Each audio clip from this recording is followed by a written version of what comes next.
ऐसे क्या देख रहे हैं?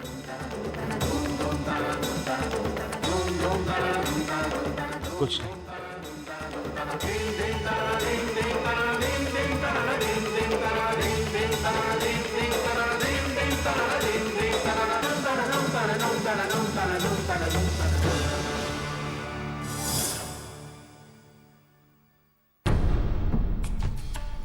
पीजिए ना माँ। नहीं, मुझे नहीं चाहिए। अगर इसमें कुछ डाला हुआ होगा तो। माँ आप कैसी बातें कर रही हैं? इस जूस में कुछ भी मिला हुआ नहीं है। आप डरिए मत प्लीज। देखिए मैं आपको पीकर दिखाता हूँ। नहीं तो कुछ हुआ मुझे? माँ आपको अपने बेटे पर भरोसा है ना? प्लीज जूस पी लीजिए।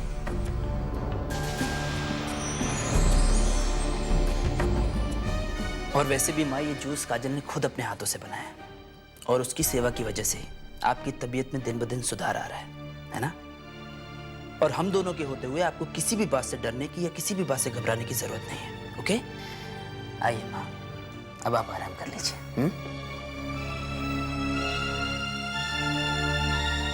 अब आप सो जाइए। Just relax.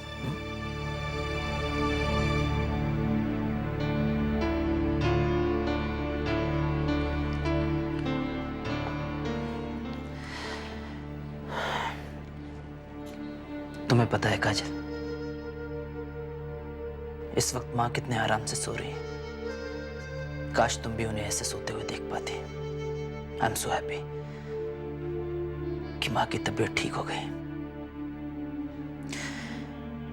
28 सालों तक मैं इस बात से अनजान था कि उन्होंने मुझे जन्म दिया है। मुझसे दूर रहकर भी इन्होंने कितने त्याग किए मेरे लिए। मेरी माँ मेरी दुनिया है काजल। मेरी माँ का हमेशा ख्याल रखना। मेरी माँ मेरी दुनिया है काजल, दुनिया है काजल, दुनिया है काजल, दुनिया है काजल। तुम्हारी माँ तुम्हारी दुनिया है और तुम मेरी दुनिया हो अंतरिक्ष। इस औरत से मैं दिल की गहराइयों से नफरत करती हूँ और करती रहूंगी, लेकिन तुम्हारी खुशी के लिए मैं तुम्हारी माँ का भी ख्याल रखूंगी। अपनी नफरत तुम्हारे प्यार के सदके करती हूँ अंतरिक्ष।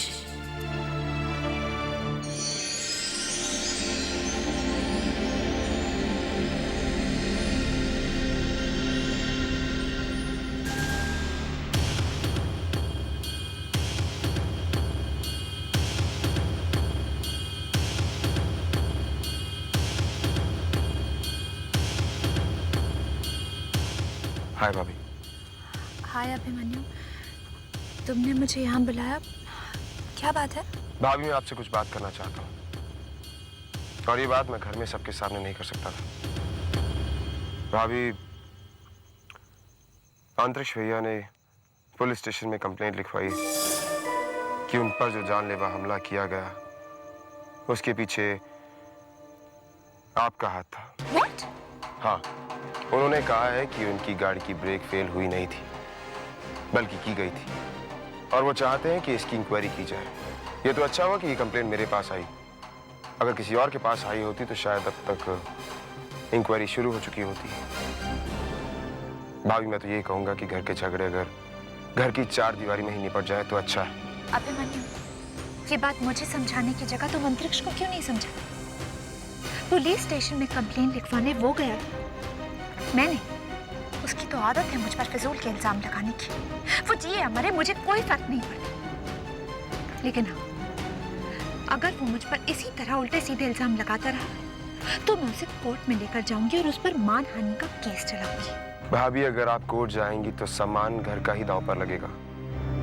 देखिए भाभी, इंस्पेक्टर अभिमन्यु आपको वार्न करता है कि आप ये खतरनाक खेल खेलना बंद कर दीजिए, वरना एक पुलिस इंस्पेक्टर अपना फर्ज निभाने के लिए मजबूर हो जाएगा। चलता हूं।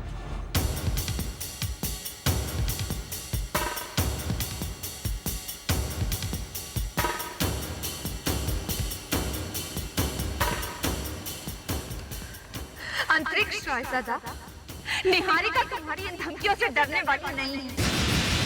अभी तक तो मैंने कुछ नहीं किया, लेकिन इस बार मेरी सोच का तीर इतना तीखा है, इतना तीखा है कि तुम्हें और काजल दोनों को छलनी कर देगा। तुम दोनों के रिश्ते में आजकल बहुत ज्यादा नजदीकियां बढ़ रही हैं ना, लेकिन अब तुम देखना, अब तुम देखना कि मैं काजल को तुम्हारी जिंदगी से कितना दूर कर देती हूँ। अरे लेकिन मुझे बताओ तो सही, बात क्या है? आइए तो मम्मी जी खुद पता चल जाएगा। नहीं, पहले तो मुझे साफ साफ बताओ कि बात क्या है। तुम मुझे क्या दिखाना चाहती हो? एक ऐसा नाटक जो काजल कर रही है। नाटक? मम्मी जी, काजल अंधी नहीं है, वो सब कुछ देख सकती है, वो सिर्फ अंधेपन का नाटक कर रही है। निहारिका, क्यों उस बेचारी पर इल्जाम लगा रही हो? किसी की मजबूरी का मजाक उड़ाना अच्छी बात नहीं है। मम्मी जी, मजाक मैं नहीं, वो बना रही है, हम सब का। जब से इस घर में आई है, अंधेपन का नाटक करके वो हम सब के विश्वास का मजाक उड़ा रही है, हम सब के विश्वास के साथ खिलवाड़ कर रही है। देखो, मैं नहीं जानती तुम मुझे काजल के खिलाफ क्यों भड़का रही हो, लेकिन निहारिका, रिश्तों में इस तरह आग लगाना अच्छी बात नहीं है। मम्मी जी, मानती हूँ मैंने बहुत झूठ बोले, बहुत खेल खेले, लेकिन रुद्र की कसम, इस बार मैं सच बोल रही हूँ, काजल अंधी नहीं है। देखो, काजल इस घर की बड़ी बहू। हाँ, वो आपके घर की बड़ी बहू है, लेकिन वो अंधी नहीं है, ये एक बहुत बड़ा सच भी है। मम्मी जी, सिर्फ एक बार मेरी बात पर विश्वास कर लीजिए और खुद चलकर देख लीजिए कि वो अंधी है या नहीं, वो देख सकती है या नहीं। मम्मी जी प्लीज, मम्मी जी एक बार प्लीज।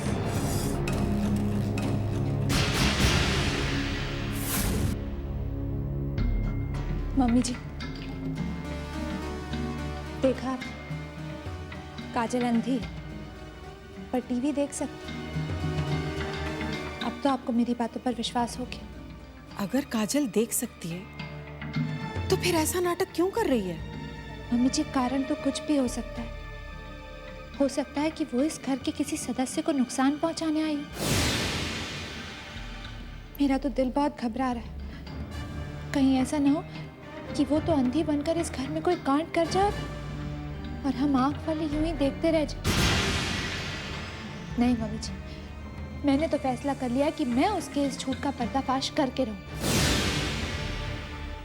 और मैंने तो रास्ता भी सोच लिया। लेकिन काजल। मम्मी जी, मैं तो अपनी बात पर पूरी तरह कायम हूं, लेकिन फिर भी अगर आपका दिल इस बात को मानने से इनकार कर रहा है, तो उसके अंधेपन को परखने में हर्ज क्या है? परखने में हर्ज क्या है? परखने में हर्ज क्या है?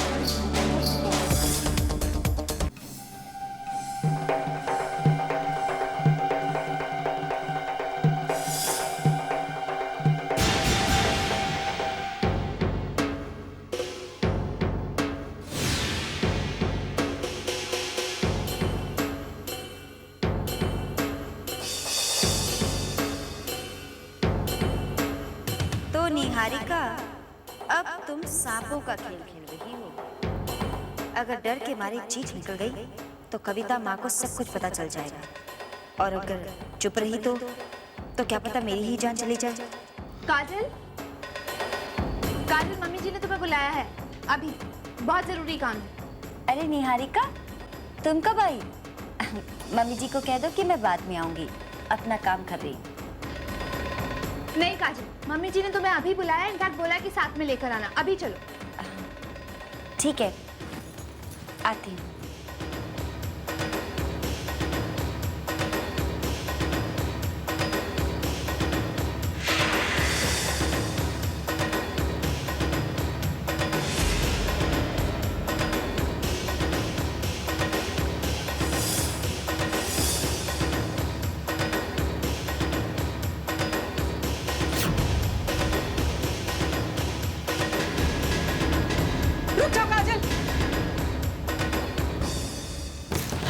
भैया इधर आओ, लेके जाओ इसे। मम्मी जी, बस बेटा बस। निहारिका, ये क्या कर रही हो तुम? अगर काजल को सांप काट लेता तो मैं अंतरिक्ष को क्या जवाब देती? क्या सांप? मम्मी जी, सांप सांप और मेरे कमरे में सांप कैसे आया? निहारिका के शक का जहर सांप को यहाँ ले आया। उसका कहना है कि तुम अंधी नहीं हो, बल्कि अंधी होने का नाटक कर रही हो। मम्मी जी, एक अंधेपन का नाटक क्या करेगी? मम्मी जी ये अभी भी नाटक कर रही है। मम्मी जी आपने तो अपनी आंखों से देखा था ये टीवी देख रही थी। निहारिका, टीवी पर जो आ रहा है वो देख नहीं सकती, लेकिन टीवी पर गाने तो सुन सकती हूँ ना। मम्मी जी, मैं अपने अंधेरों में कभी कभी अपने आप को इतना अकेला महसूस करती हूँ कि अपने अकेलेपन को दूर करने के लिए टीवी पर गाने सुन लेती हूँ। अगर आपको लगता है कि मुझे ऐसा नहीं करना चाहिए, मैं नहीं करूँगी। नहीं बेटा, ऐसा क्यों कह रही हो तुम? क्योंकि मम्मी जी, मैंने कभी नहीं सोचा था कि मुझे अपने अंधेपन का सबूत देना पड़ेगा। निहारिका, मैंने सोचा था कि तुम बदल गई हो, लेकिन तुम कभी नहीं बदलोगी। आज के बाद कभी ऐसी हरकत फिर मत करना तुम, समझी?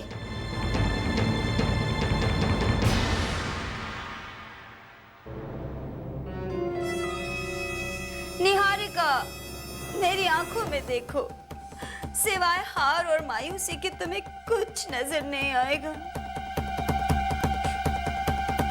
क्योंकि हार भी तुम्हारी है और मायूसी। अब मैं आराम से टीवी देखूंगी। वो कौन सा गाना चल रहा था? हाँ, काली राम का फट गया डोल, बीच नगरिया टप्पा गोल, बोल हरी बोल हरी बोल हरी बोल।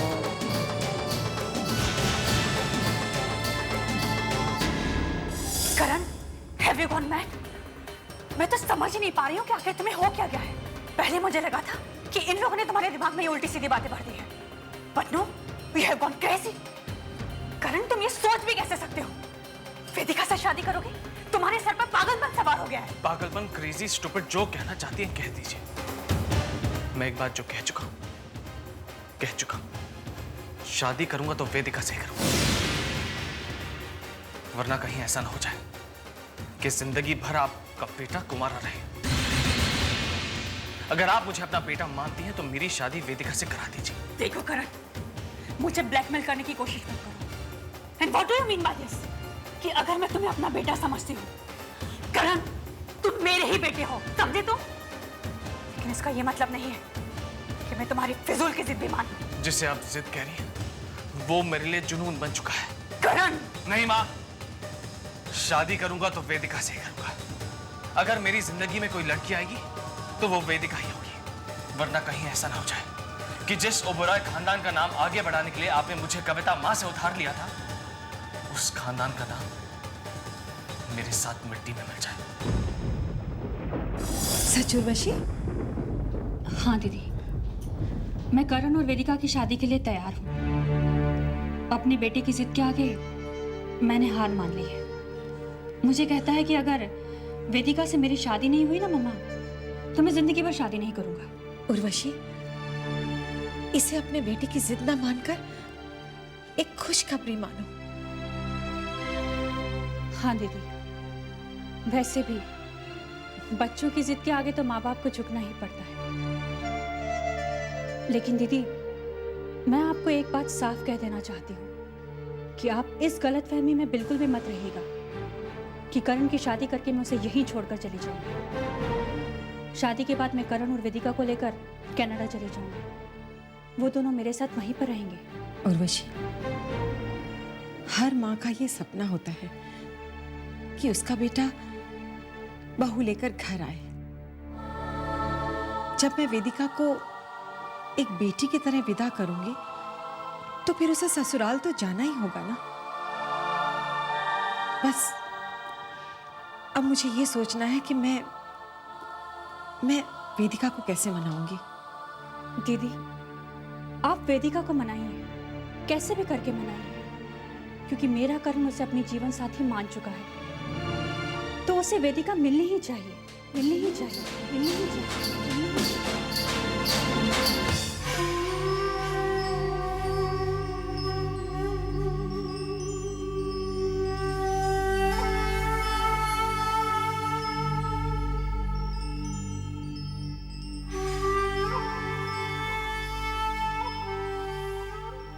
वेदिका, कब तक इन अंधेरों में बैठी रहोगी तुम? मम्मी जी, ध्रुव के बिना मेरी जिंदगी में उजाला ही कहाँ है? उजाले हैं, लेकिन तुम उन उजालों को अपनी जिंदगी में आने नहीं दे रही। नहीं मम्मी जी, मैंने ध्रुव की यादों की एक दुनिया बसाई हुई है। अब वो दुनिया ही मेरे लिए सब कुछ है। लेकिन वेदिका, ध्रुव अब इस दुनिया में नहीं है। लेकिन आप लोग तो हैं। ये घर, ये परिवार, ये सब तो मेरे लिए है ना मम्मी जी? हाँ है, लेकिन हर कोई अपनी जिंदगी में बिजी है। वेदिका, ध्रुव हमेशा तुम्हारी खुशियां चाहता था, तुम्हारी मुस्कुराहट चाहता था। आज ध्रुव की उसी चाहत का वास्ता देती हूं तुम्हें। तुम्हें याद है वेदिका, जब तुम मेंटल असाइलम में थी और वहां आग लग गई थी और हमें यह खबर मिली थी कि तुम मर गई हो, उस वक्त ध्रुव भी पागल सा हो गया था। उसने अपने आप को तुम्हारी यादों में कैद कर लिया था। लेकिन बेटा, जब हम सब ने उसे मिलकर समझाया तो वो आरती से शादी करने के लिए मान गया था।